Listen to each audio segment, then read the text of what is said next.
Good afternoon, everyone. So now let us discuss the life and works of Marjorie Velasquez.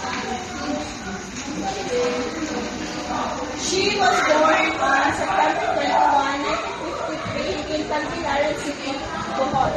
She grew up in a family and studied education and literature, with her parents playing significant roles in nurturing her love for reading and writing. So, sa iyang environment, dito niya nakuha ang iyang mga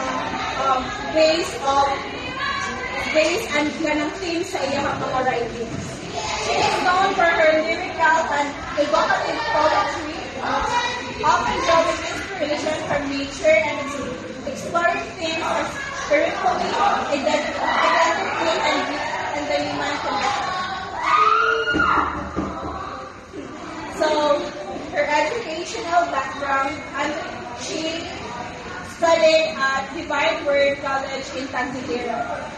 She took her Master's of Arts in Creative Writing at Suleiman University in Dumaguete City.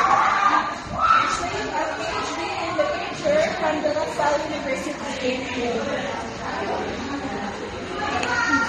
She is a Filipino poet, essayist, and educator, celebrated for her work in both English and Cebuano. So, siya isa ka kanang collection of poetry na unya is matakal nato that was written in both English and Cebuano. She has contributed significantly to Philippine literature, particularly in poetry. Right, so, her writing style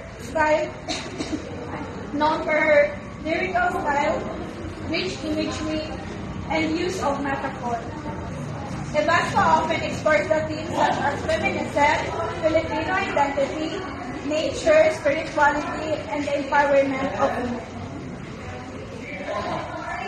So her notable works are Dream Rivers and Overflow.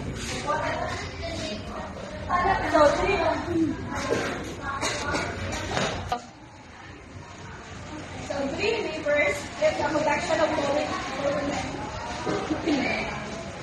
and overtones, nalitong ka ng collection of poems ang first half is written in English and the second half is written in Cebuano. Velasquez is not only a writer but also an educator.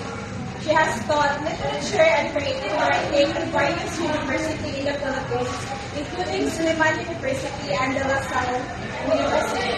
As a professor, she has mentored numerous aspiring writers and played significant role in promoting and preserving Philippine literature. Her award was Philippine Literary Arts Council Award from 1990, Balagtas Award from the Union ng mga manunulat sa Pilipinas in 2000, and Gawad Balagtas Lifetime Achievement Award in 2018. That concludes